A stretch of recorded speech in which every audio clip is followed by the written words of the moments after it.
الحمد لله رب العالمين الصلاة والسلام على أشرف الأنبياء والمرسلين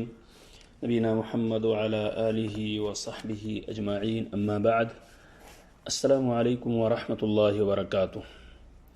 قابل احترام سامعین، گزشتہ کلپ میں اذان کا جواب دینا ضروری ہے، اذان کے جواب کا مسنون طریقہ، اذان کا جواب دینے والے کا ثواب اور فجر کی اذان میں الصلاۃ خیر من النوم کے الفاظ کا کہنا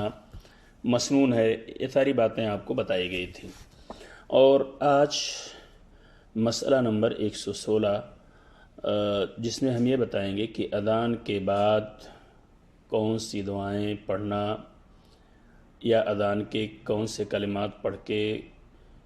سننے کے بعد کون سی دعا ہمیں پڑھنی چاہیے۔ تو اس سلسلے میں دو روایتیں ہم آپ کے سامنے پیش کریں گے۔ ایک روایت سعد بن ابی وقاص رضی اللہ تعالیٰ عنہ سے مروی ہے، اور سعد بن ابی وقاص کے بعد جابر رضی اللہ تعالیٰ عنہ کی حدیث پیش کریں گے۔ فعن سعد بن ابی وقاص رضی اللہ عنہ قال قال رسول اللہ صلی اللہ علیہ وسلم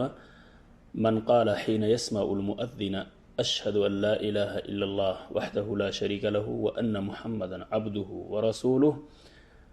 رضيت بالله ربا وبمحمد رسولا وبالاسلام دينا غفر له ذنبه رواه مسلم۔ سعد بن ابی وقاص رضی اللہ تعالیٰ عنہ کہتے ہیں کہ رسول اکرم صلی اللہ علیہ وسلم نے فرمایا، جس نے اذان سن کر، یعنی یہ کلمات جب مؤذن کہے اشہد ان لا الہ الا اللہ اشہد ان لا الہ الا اللہ وحدہ لا شریک لہ وان محمدا عبدہ ورسولہ، جب مؤذن ان کلمات کو کہے تو سننے والے کو بھی چاہیے کہ کلمات کہے اور پھر اس کے بعد رضیت باللہ ربا وبمحمد رسولا وبالاسلام دینا یہ کہنا چاہیے۔ یعنی اس کا مطلب یہ ہوا کہ میں گواہی دیتا ہوں کہ اللہ تعالیٰ کے سوا کوئی الہ نہیں، وہ اکیلا ہے، لا شریک ہے، محمد رسول اللہ صلی اللہ علیہ وسلم اللہ کے بندے اور رسول ہیں، اللہ تعالیٰ کے رب ہونے پر، محمد صلی اللہ علیہ وسلم کے رسول ہونے پر اور اسلام کے دین ہونے پر میں راضی ہوں۔ تو اگر یہ کلمات کہتا ہے رضیت باللہ ربا وبمحمد رسولا وبالاسلام دینا غفر لہ ذنبہ، یعنی اس کو ثواب یہ ملے گا غفر لہ ذنبہ، اس کے گناہ بخش دیے جائیں گے۔ عن جابر رضی اللہ عنہ قال قال رسول اللہ صلی اللہ علیہ وسلم من قال حين يسمع النداء اللهم رب هذه الدعوة التامة والصلاة القائمة آت محمد الوسيلة والفضيلة وبعثه مقاما محمودا الذي وعدته حلت له شفاعتي يوم القيامة رواہ البخاری۔ جابر رضی اللہ تعالیٰ عنہ کہتے ہیں کہ رسول اکرم صلی اللہ علیہ وسلم نے فرمایا، جس شخص نے اذان سن کر یہ کلمات کہے، اذان پوری سننے کے بعد جو شخص ان کلمات کو کہتا ہے اللہم رب هذه الدعوة التامة والصلاة القائمة آت محمد الوسيلة والفضيلة وبعثه مقاما محمودا الذي وعدته، تو ان کلمات کو جو کہتا ہے حلت له شفاعتی یوم القیامہ،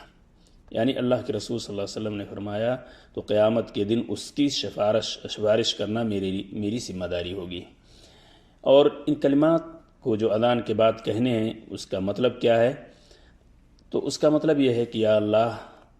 اس توحید کی مکمل دعوت اور قائم ہونے والی نماز کے پروردگار محمد صلی اللہ علیہ وسلم کو وسیلہ بزرگی اور مقام محمود عطا فرما، جس کا تو نے ان سے وعدہ فرمایا ہے۔ اور جب یہ کلمات انسان کہے گا اذان سننے کے بعد تو اللہ کے رسول صلی اللہ علیہ وسلم نے فرمایا حلت لہ شفاعتی یوم القیامہ، تو قیامت کے دن اس کی سفارش کرنا، اس کی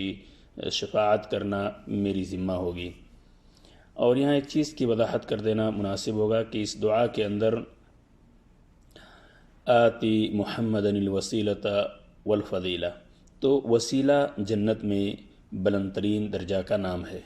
اور وبعثہ مقاما محمودہ، تو یہاں مقام محمود مقام شفاعت ہے۔ اللہ تبارک تعالیٰ سے دعا ہے کہ اللہ تعالیٰ ہم سب کو اذان کے کلمات سننے، ان کا جواب دینے اور اس کے بعد کی مسنون دعا کو پڑھنے